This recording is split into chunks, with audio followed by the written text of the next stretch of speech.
આજે વિધાનસભામાં 10મી માર્ચ 2026નો દિવસ હતો। એક બહુ જ ગંભીર કહી શકાય એવી અત્યંત ભાજપની પોલ ખુલ્લી પાડી દે એવી માહિતી આજે સામે આવી છે। 2022ની વિધાનસભાની ચૂંટણી પહેલા અરવિંદ કેજરીવાલ અને અમારી આખી આમ આદમી પાર્ટીએ એવું કહ્યું હતું કે દિલ્હીમાં આમ આદમી પાર્ટીની સરકાર 300 યુનિટ વીજળી મફત આપે છે, પંજાબમાં પણ મફત આપે છે, તો ગુજરાતમાં પણ ગરીબ માણસોને, સામાન્ય માણસોને 300 યુનિટ વીજળી મફત મળવી જોઈએ।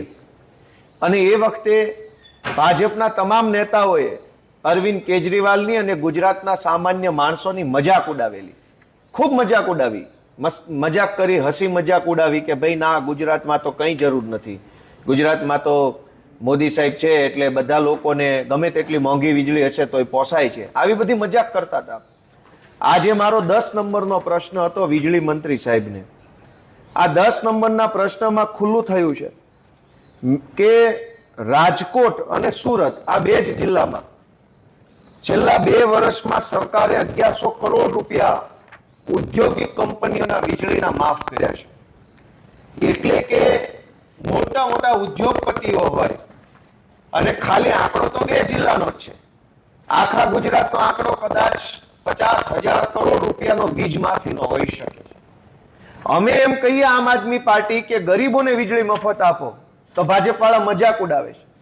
1100 કરોડ રૂપિયાની મફત વીજળી ઉદ્યોગપતિ ભાઈબંધ દોસ્તારો યારો મિત્રોને આપી દીધી ગુજરાતની ભાજપની સરકારે, તો કોઈ ભાજપવાળા મજાક નથી ઉડાવતા। ઉદ્યોગપતિઓને 1100 કરોડ રૂપિયાની વીજળીની માફી માત્ર 2 જિલ્લાની જ આંકડો છે, આખા તમામ જિલ્લાઓની નથી। તો 2 જિલ્લામાં 1100 કરોડ રૂપિયાની વીજળી ઉદ્યોગપતિઓને મફત આપી, મફત। પણ ગરીબ માણસની ઘરે એક પંખો ફરે, એક નાનકડો એવો બલ્બ ચાલુ રહે, એકાદી ટ્યુબલાઇટ, એકાદું બહુ તો ઇલેક્ટ્રોનિકનું સાધન, એમાં ફ્રીજ હોય કે ટીવી કે વોશિંગ મશીન, આટલી વસ્તુ જો નાનો માણસ વાપરે તો ભાજપને નથી પોસાતું કે મફત વીજળી નહીં આપીએ। કેજરીવાલ મફત વીજળી આપે છે તો એનો વિરોધ કરવો છે, અને એક બાજુ ઉદ્યોગપતિ મિત્રોને મફતની વીજળી પૂરી પાડવી છે।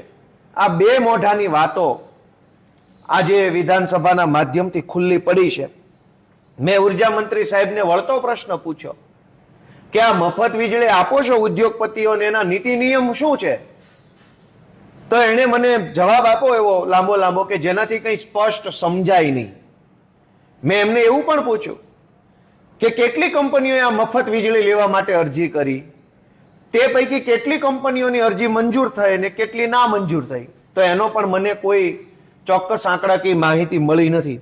આ સિવાય મેં એવું પણ પૂછ્યું કે આ કઈ કંપની છે જેને તમે વીજળી મફત આપો છો, એના નામ તો આપો, વિગત તો આપો કે કોણ છે એવા લોકો કે જેને સરકાર 1100 કરોડ રૂપિયાની વીજળી મફત આપી કે જાઓ લઈ જાઓ, મજા કરો। અને એક બાજુ ગરીબોને હમણાં જ આખા ગુજરાતમાં વીજળી કંપનીઓએ સ્પેશિયલ ડ્રાઈવના નામે એકદમ હદ વટાવી દીધી, અનેક ગરીબોના ઘરના કનેક્શનો કાપી નાખ્યા, અનેક લોકોના ઘરે પોલીસ મોકલી, તોડફોડો કરી, દાદાગીરી કરી અને પૈસા વસૂલવાનું કામ હમણાં જ વીજળી કંપનીઓએ કર્યું। ઉદ્યોગો માટે ગુજરાતમાં મફત વીજળી છે અને ગરીબોએ બિલ ભરી અને લેણામાં ડૂબી જાય એટલી હદે તકલીફ ભોગવવાની છે। આજે